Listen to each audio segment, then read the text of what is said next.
و نبینا مولانا محمد وبارک وسلم صلاۃ و سلاما علیک یا رسول اللہ صلی اللہ تعالی علیہ وسلم۔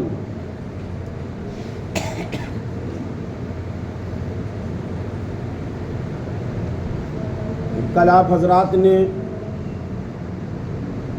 قرآن شریف کا درس سماعت کیا اور آج بخاری شریف کا درس آپ حضرات سماعت کریں گے اور انشاءاللہ کل بہار شریعت کا درس دیا جائے گا۔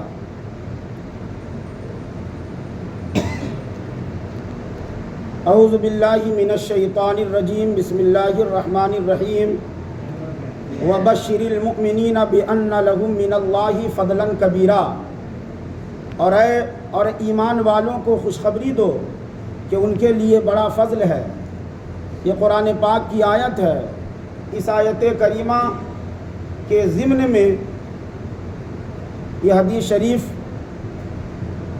روایت کی گئی۔ حضرت ابو ہریرہ رضی اللہ تعالی عنہ روایت فرماتے ہیں کہ ایک دن رسول اللہ صلی اللہ تعالی علیہ وسلم کی خدمت میں ایک دیہاتی حاضر تھے، اور اس وقت رسول پاک صلی اللہ تعالی علیہ وسلم یہ بیان فرما رہے تھے کہ ایک جنتی اپنے رب سے جنت میں کھیتی کرنے کی اجازت طلب کرے گا۔ دیہاتی کیونکہ ان کا تعلق کھیتی سے ہوتا ہے، تو نبی کونین صلی اللہ علیہ وسلم کی بارگاہ میں ایک دیہاتی حاضر تھے، دیہات کے رہنے والے۔ تو انہوں نے آقائے کائنات صلی اللہ علیہ وسلم سے یہ پوچھا کہ کیا ہمیں جنت میں کھیتی کرنے کی اجازت ملے گی؟ اللہ تعالیٰ اس سے فرمائے گا کہ کیا تم اس حال میں خوش نہیں ہو کہ تم جو چاہتے ہو وہ تمہیں ملتا ہے؟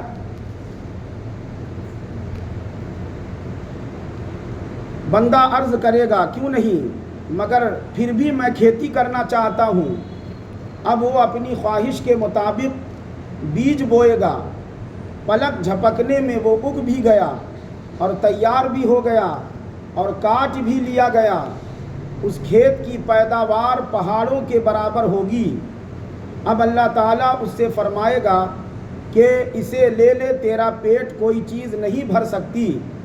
اس حدیث کو سن کر وہ دیہاتی بولے، واللہ لا تجدہ الا قرشیا او نصرانیا فانہم اصحاب زرع واما نحن فلسنا باصحاب زرع فضحک النبی صلی اللہ تعالی علیہ وسلم۔ قسم خدا کی یا رسول اللہ صلی اللہ علیہ وسلم، آپ اسے قریشی یا انصاری ہی پائیں گے، کیونکہ یہی لوگ کاشتکاری کرتے ہیں، ہم لوگ تو کاشتکار نہیں ہیں۔ اس بات کو سن کر رسول اللہ صلی اللہ علیہ وسلم مسکرا پڑے۔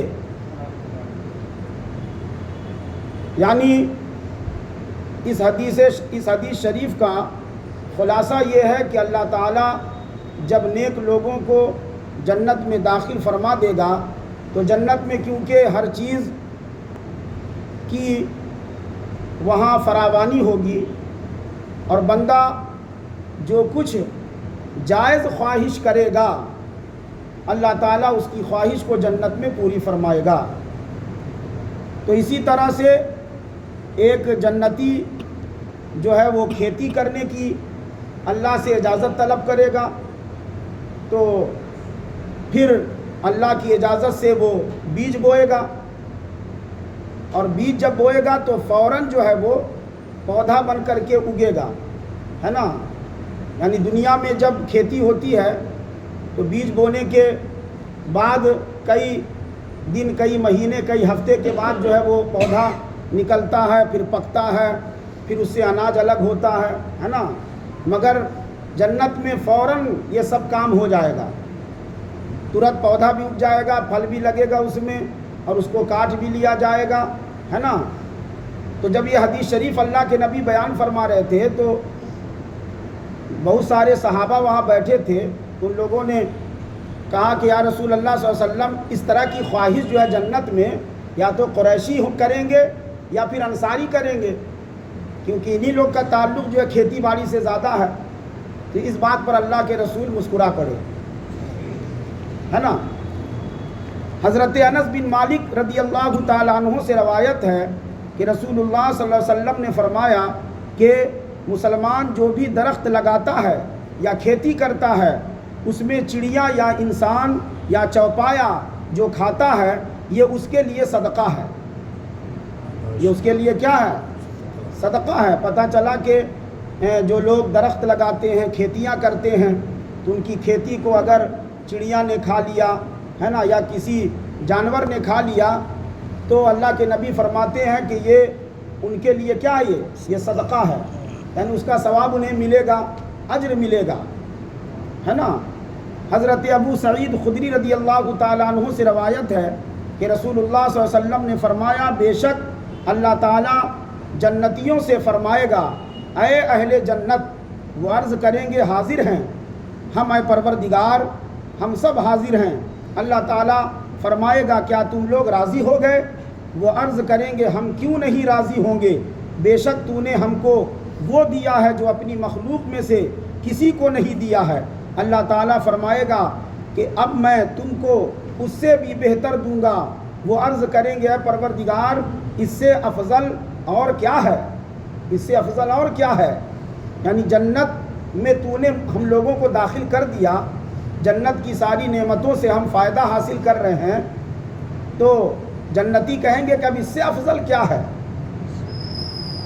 رب العالمین فرمائے گا میں تم سے راضی ہوں اور اب اس کے بعد کبھی ناراض نہیں ہوں گا، ہے نا۔ یعنی اللہ تبارک و تعالیٰ گویا کہ ان کو یہ خوشخبری سنائے گا کہ میں تم سے راضی ہوں اور اب میں تم لوگوں سے کبھی ناراض نہیں ہوں گا۔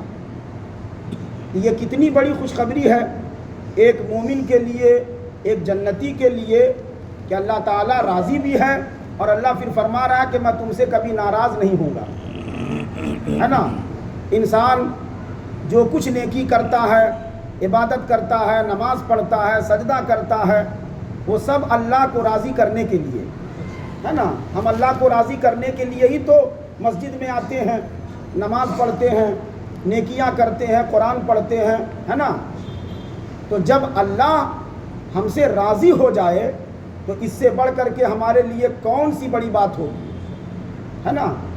جس کام کے لیے ہم اللہ کی عبادت کر رہے ہیں، ہے نا، اور اللہ ہم سے راضی ہو جائے تو سب سے بڑی کامیابی ہے۔